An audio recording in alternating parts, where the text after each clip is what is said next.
Are you scared? Ghosts, serial killers, the economy, there's plenty to be scared of, especially now when we have 24/7 nightmare fuel boxes in our pockets. Certainly, fear is important. It keeps us from crossing the road haphazardly and reminds us to check if the chicken is cooked all the way through. But for some of us, fear is more than a helpful alarm system. From grabbing groceries to turning off the lights, fear can characterize every waking moment. How exhausting and terrifying it must be to live like this. Is there any way out? But first, what is fear? The anxiety and fear researcher David Barlow defines fear as a present danger, something that can cause someone to enter that fight or flight state that requires immediate action. Often it's in response to a threatening or dangerous thing that embodies present or imminent harm. This motivates one to shift into protective behavior, avoidance, defense, or simply getting the heck out of there. Altogether, fear occurs when uncertainty combines with a perceived lack of control over something. So why do people differ in how fearful they are? How can your friend stroll into any social situation with ease, but you need to rehearse every possible conversational topic beforehand? While differences in fear response can be explained across several dimensions, researchers have found that people tend to differ in terms of how much uncertainty they can tolerate. Namely, people differ in their intolerance of uncertainty, the extent to which they can handle ambiguous events. Crowds, a zombie apocalypse, the dentist, some of us will find these situations more difficult than others. It's not something that's just felt in your head, it can also impact your entire body. Your chest gets tight, you start sweating, your vision gets blurry. It's extremely uncomfortable, taking over your entire lived experience.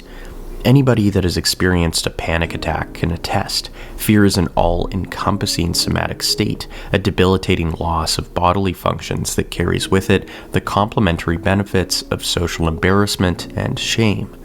What a mess. Those experiencing recurrent fear could end up avoiding social situations altogether, work, or even could use substances to cope.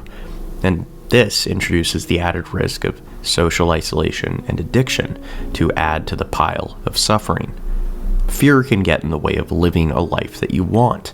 You might find yourself avoiding certain situations, drinking a bit too much at a party, or obsessively checking details in an assignment only to miss the deadline. Looking back at your life, you realize that a lot of your goals, finding a partner, starting that project, are dictated by this severe discomfort with the unknown, with failure, with the potential for pain. Your life becomes a constant escape from yourself. Living in the shadow of fear, you lead a life of quiet desperation. Ironically, avoidance is the very mechanism that sustains your fear. Whether it's getting high before bed to avoid that nighttime panic, or using every delivery app imaginable to never have to risk social interaction, these recurrent behaviors crystallize you in a state of comfortable powerlessness. Each time you engage in these behaviors, you tell yourself that these feared experiences, social embarrassment, being alone with your thoughts, inadequacy, have all of the power in your life. Fear controls your every move, keeping you from experiencing a sense of true freedom. This is where Jean-Paul Sartre links fear with his notion of bad faith, the king of avoidance strategies. Bad faith is our attempt to flee the burden of freedom by pretending that we never had any other choice. Confronted by a world with no fixed meaning and a life that we are wholly responsible for, we try to stabilize existence by clinging to particular beliefs or identities. We obey these beliefs with utmost loyalty, that we are simply bad at math, or inherently awkward, or that another career is impossible. Bad faith is an existential defense mechanism, relieving us from experiencing fear, but also alienating us, fragmenting us, and leaving us unable to engage with the entirety of ourselves. In solitary moments of reflection, we glimpse at that wide chasm between all that we are and all that we could be, if only things weren't so scary.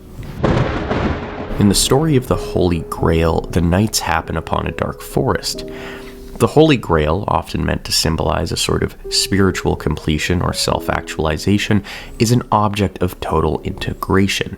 To attain it is, in a sense, to attain total liberation or freedom. But first, there's this damn dark forest. As Joseph Campbell notes, each of the knights entered the forest at that point which he himself had chosen, where it was darkest and there was no way or path. Why? Firstly, the path to the Grail, to enlightenment, to happiness, cannot be someone else's. It must be your own. And this means it must be your own darkness, your own fear. It must be the very thing that we cannot understand or control. Often our fears simply reflect that which we do not know about the world and ourselves. And if we keep avoiding it, it will remain unknown. How could we possibly grow and flourish if we prevent ourselves from learning? And certainly the fear is there, but as Scooby-Doo shows us, just because something appears frightening doesn't make it so. The existential resolution, then, is not the removal of fear, rather it's lucidity. It means removing one's avoidant mechanisms and facing our fears head-on. It's a shift from inauthentic security to authentic insecurity. And of course, we cannot intellectualize our way out of fear. It must be experienced. Much like the Knights of the Round Table, conquering one's fear in the hopes of living a meaningful existence requires one to venture into those darkest of areas. We recognize that many of our fears are landmarks of existential significance, and eventually, hopefully, we come to appreciate that that little feeling of discomfort or goosebumps is a good sign. It's our body telling us that we are confronting something we do not yet understand, and now it's time to learn. Now, in therapy, this is a gradual process.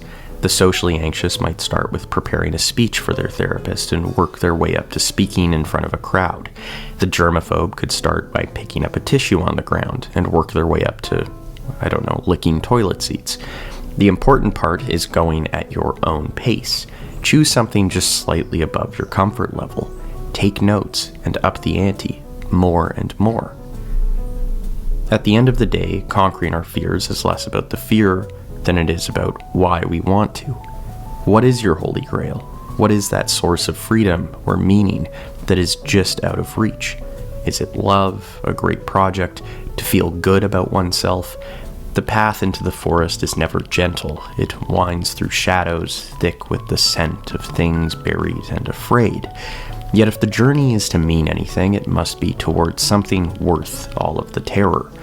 To name what calls you, those forbidden acts of courage you might attempt if fear loosened its grip, is to take the first trembling step towards authorship of your own life.